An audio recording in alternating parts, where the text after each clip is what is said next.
Yeah, dude. It's called a coconut spin. Coconut spin. Me and Matt Woodworth, we do it all the time, right, Matt? Except we do it over dirt.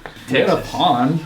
Yeah, we did have a pond. There's a pond there. That's our acro box. We try to stay 100 foot by 100 foot construction pond. Well, but what's so interesting, what I think is really interesting, is that Mitchell always expressed his concern about doing sats and how it could go wrong. He said something along the lines of that you could spin it, I think.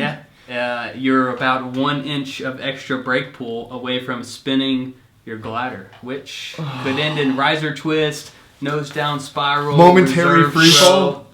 Shut your faces. So there I was. Sat attempt number 2.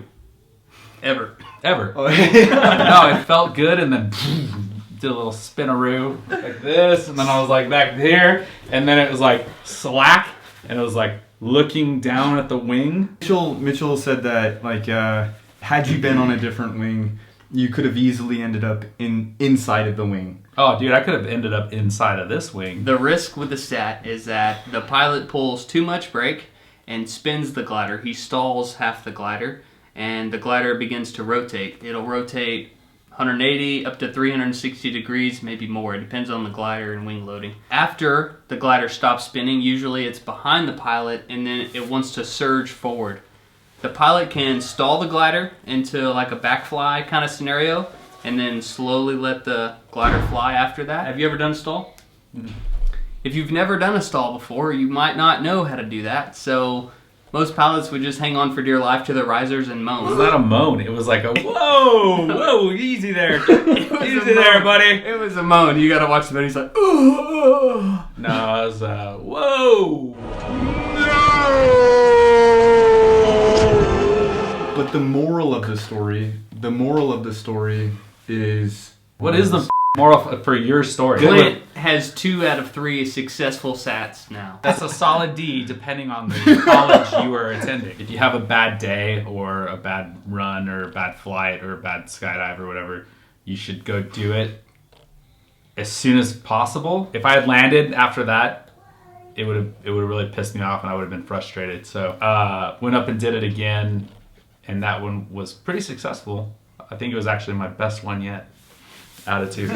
This is a great example for the guys out there who are thinking, oh, I got like 150, 200 hours. I'm pretty good. I watched a lot of YouTube videos on how to do a sat, so this is a great example of how it can go wrong. And so, to Mitchell's point, on all the podcasts, Andrew Fuller, Matt Woodworth, like all these guys that are really badass acro pilots, I've said, God, I just want to go do a stall. How hard could it be? You know, wrap, pull, wait till it stalls. But going to the SIV, there's a lot more that I learned, that the stall is one of the most dynamic maneuvers that the SAT doesn't even compare to, or I guess whatever you call this thing. You kind of did both maneuvers today. You did a SAT into a stall, and then you just let it completely surge forward. No, but don't just go try it. Get some training first. Do you feel as though your confidence in the equipment went up or down after that happened? I would say the wing was solid. That really helped not, making it worse than it was. The wing saved you. He was on a universal 28 meter because he was on an EMB rated wing with the trims all the way in the certified position, and he was within the weight range. That's what saved him. There was a point where I was looking down and I felt the slack. I thought I was going into it. I was about to scream reserved. These guys are quitters. There was a moment where I was like, this is not going very well. I'm going to have to... It opens backwards. Yeah. Did up wrong. Opens into a sat.